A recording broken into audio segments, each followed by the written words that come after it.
Desember 2019, kota Wuhan, Provinsi Hubei, China, mencekam. Beberapa orang mengalami sesak nafas karena pneumonia atau paru-paru basah secara misterius. Penyakit ini kemudian dikenal dengan Coronavirus Disease 2019 atau disingkat COVID-19. Penyebabnya adalah Severe Acute Respiratory Syndrome Coronavirus 2 atau disingkat SARS-CoV-2 dan lebih dikenal dengan virus corona. Sejak saat itu bermula di kota Wuhan, COVID-19 terus menyebar ke seluruh dunia dan mengguncang dunia. Atau mungkin lebih cocok harus dikatakan membungkam dunia. Jutaan manusia dideteksi positif menular. Ratusan ribu orang meninggal. Penularan bisa terjadi pada sentuhan langsung dengan orang yang tertular atau menyentuh benda yang dipegang oleh orang yang tertular. Sehingga salah satu cara untuk memutuskan rantai penularan adalah mencuci tangan dengan sabun atau membersihkan tangan dengan hand sanitizer yang standar. Namun akhir-akhir ini, hand sanitizer menjadi langka dan mahal.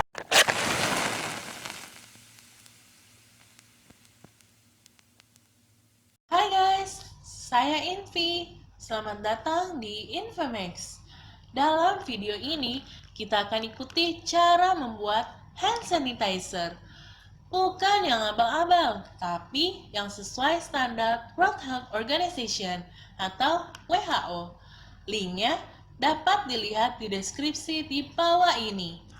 Tapi sebelum lanjut, silakan subscribe, klik lonceng, like, share, dan komen di bawah ini. Oke, kita mulai. Ada dua formula yang disampaikan oleh WHO. Di sini kita akan membahas formula pertama. Bahan-bahan yang diperlukan adalah pertama, etanol 96%, rumus C2H5OH atau C2H6O. Konsentrasi pada hasil akhir hand sanitizer 80%. Kedua, hidrogen peroksida 3%, rumus H2O2, konsentrasi pada hasil akhir hand sanitizer 0,125%. Tiga, gliserol atau gliserin 98%, rumus C3H8O3, konsentrasi pada hasil akhir hand sanitizer 1,45%. Keempat, aqueous atau air mendidih yang sudah didinginkan, rumus H2O. Jika sulit diperoleh, maka etanol bisa diperoleh dari alkohol tradisional. Berikut penjelasan Dr. Hani Sangian, Ketua Jurusan Fisika, Fakultas MIPA, Universitas Samratulangi. Pertama-tama nira aren disadap oleh petani dan kemudian difermentasi. Nira aren mempunyai kadar gula kurang lebih 14%. Setelah terfermentasi, kadar etanol yang dihasilkan kurang lebih 7-8%. Proses selanjutnya adalah pembuatan cap tikus. Produk cap tikus yang diperoleh oleh petani, kadar etanolnya kurang lebih 30-50%. Produk cap tikus inilah yang kami proses selanjutnya menjadi produk bioetanol dengan konsentrasi kurang lebih 85-96%. Apa fungsi atau peran dari bahan-bahan ini? Kita ikuti penjelasan Dr. Dewa Kaja, Ketua Jurusan Kimia, Fakultas MIPA, Universitas Samratulangi, Manado. Penggunaan daripada etanol adalah sebagai pembasmi virus dan bakteri, dan penggunaan daripada hidrogen peroksida juga sebagai antivirus maupun antibakteri, sehingga dapat membunuh perkembangbiakan daripada bakteri maupun virus. Kegunaan daripada gliserol adalah sebagai pelembut, sehingga ketika dicampur dengan etanol maupun peroksida itu akan tidak merusak kulit. Kegunaan daripada aqueous adalah untuk melarutkan atau mengenyarkan daripada kadar etanol maupun kadar daripada hidrogen peroksida. Nah, jika kita ingin membuat hand sanitizer dengan jumlah tertentu, berapa banyak masing-masing bahan yang diperlukan? Berikut penjelasan Dr. Nelson Nainggolan, Ketua Jurusan Matematika Fakultas MIPA Universitas Samratulangi, Manado. Yang kita perlukan adalah etanol dengan kadar 96%.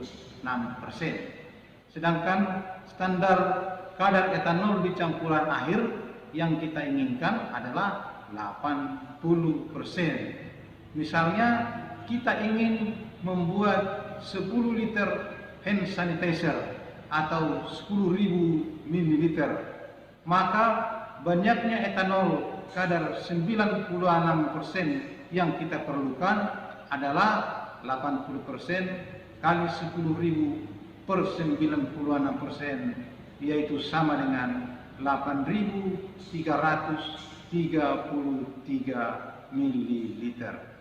Rumusnya adalah sebagai berikut. Volume bahan yang diperlukan sama dengan volume hand sanitizer kali presentasi kimia pada hand sanitizer bahagi presentasi kimia pada bahan. Jadi, yang diperlukan volume etanol sama dengan volume hand sanitizer kali 80 per 96, volume hidrogen peroksida sama dengan volume hand sanitizer kali 0,125 bahagi 3, volume gliserol sama dengan volume hand sanitizer kali 1,45 bahagi 98. Kita tinggal memasukkan volume hand sanitizer yang akan dibuat ke dalam rumus. Dan kita akan tahu berapa banyak masing-masing bahan yang dibutuhkan. Misalkan kita ingin membuat hand sanitizer sebanyak 5 liter atau 5.000 ml. Maka masing-masing bahan yang dibutuhkan adalah volume etanol sama dengan 5.000 kali 80 bahagi 96 sama dengan 4.167 ml. Volume hidrogen peroksida sama dengan 5.000 kali 0,125 bahagi 3 sama dengan 208 ml. Volume gliserol sama dengan 5.000 kali 1,45 bahagi 98 sama dengan 74 ml. Sisanya Aquades sama dengan 551 ml.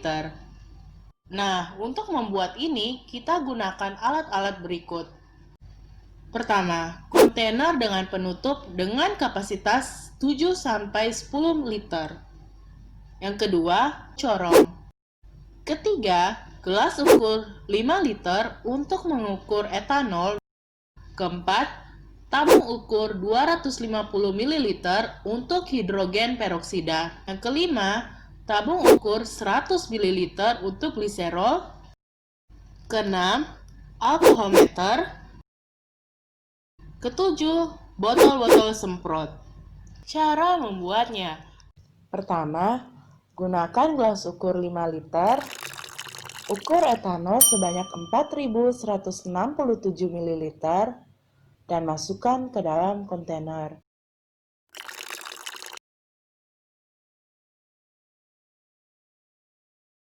Kedua, gunakan tabung ukur 250 ml, ukur hidrogen peroksida sebanyak 208 ml, dan masukkan ke dalam kontainer. Ketiga, gunakan tabung ukur 100 ml, ukur gliserol sebanyak 74 ml, dan masukkan ke dalam kontainer.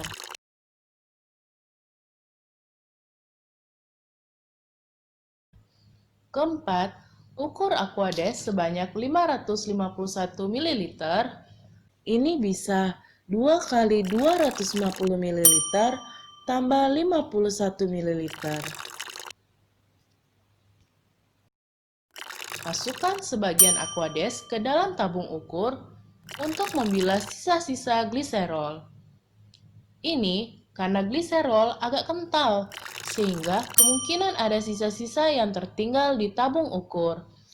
Masukkan Aquades termasuk yang ditabung ukur ke dalam kontainer. Kelima, tutup kontainer dan kocok. Keenam, dibagi ke dalam botol-botol semprot.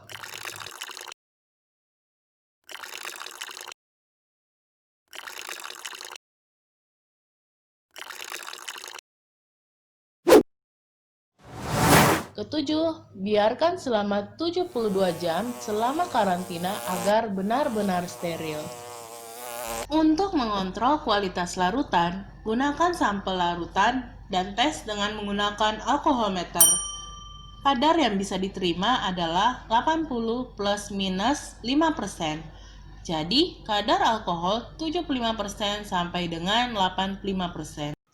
Nah, apa saja yang perlu diperhatikan dalam penggunaan hand sanitizer ini?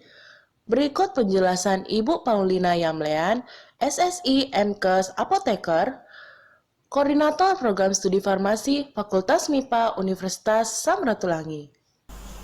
Hal-hal yang perlu diperhatikan dalam penggunaan hand sanitizer: hindarkan hand sanitizer dari suhu tinggi dan api karena adanya kandungan alkohol di dalam sediaan yang sifatnya mudah terbakar. Hand sanitizer digunakan untuk pemakaian luar dan tidak untuk diminum. Hand sanitizer bersifat racun karena adanya kandungan kimia di dalam sediaan. Hindarkan dari jangkauan anak-anak. Penggunaan hand sanitizer tidak perlu dibilas.